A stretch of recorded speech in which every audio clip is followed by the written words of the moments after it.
Now, the honest truth about government today, or about the United Kingdom today, I'm afraid it's also true about the United States, but it's even more true about many of our European friends. We're broke, right? We are absolutely broke. We're 100% in debt. This is not a sustainable way to live.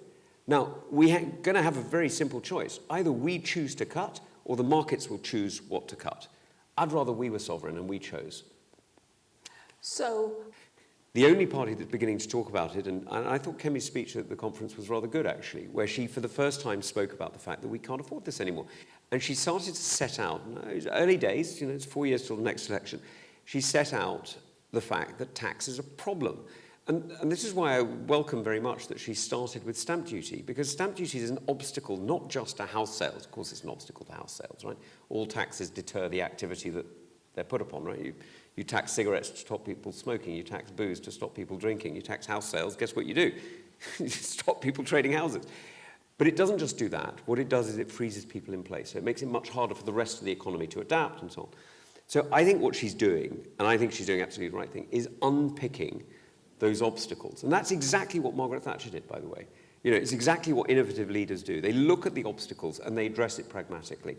Because you can be completely sort of, we're going to do this no matter what. Or you can be genuinely political in a good way and look at how do you bring a coalition together to solve the problems you face. And, look at the problems that we do face. We've got young people going to the Emirates, going to Australia, going to Italy, going to Portugal, rather than paying taxes in the UK, because the tax levels are so high.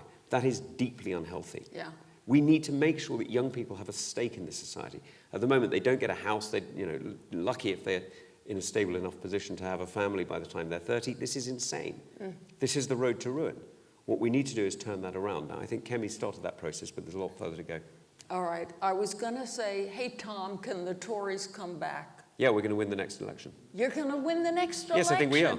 Would that be in roughly 3 years or 2 years? What do you think? I reckon, look, I'll tell you why I think we're going to win the next election. This Go isn't ahead. a joke, by the way. I'll tell you why we think we're going to win the next election.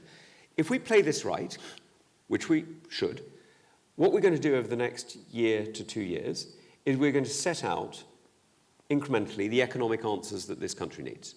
Now, Kemi started with stamp duty.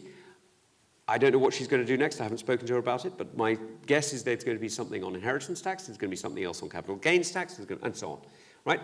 She's going to set out those things. Yes, she's also going to set out some of the welfare questions. And right now, She's going to what? set out some of the welfare questions. Okay. Now, by the way, I am entirely speaking without having spoken to her. So this is my interpretation. So when she says, no, that's not what I'm going to do, it's my bad, not hers.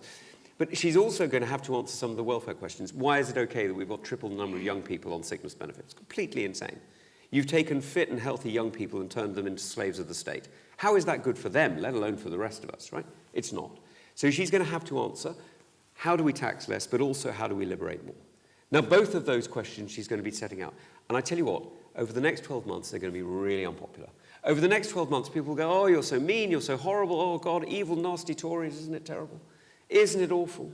Such nasty people. And then what's going to happen? In about 12 to 24 months, the economy will start to falter. And the promises that will come out of the mouths of people in other parties will be, I'll spend more, I'll give you more, I'll nationalise more, I'll welfare more, I'll intervene more. Completely missing the point that all you're doing is you're just trying to boil the ocean by throwing more sticks in. It's insane. You can't do it. The only people who will succeed are the ones who are setting out the honest answer. And by the time we get to the next election, which is, as I say, 3.5 years away, you will have a population which sadly has experienced some really difficult times because of the economic choices of this government, will have seen that the economic choices of other parties are basically the same, but more so, with a bit of constraints on migration, but not really, because actually they have no way of delivering it. And you'll see on the alternative, you'll see Kemi, who has been consistent about cultural issues. She's been consistent about tax issues. She's been consistent about welfare issues. And I think people will start to listen. So actually, I think Kemi will be the next Prime Minister. Isn't that interesting? So turbulence, turmoil, then Tories rise. And honesty. What Kemi's bringing is honesty. What the others are bringing is deceit. There's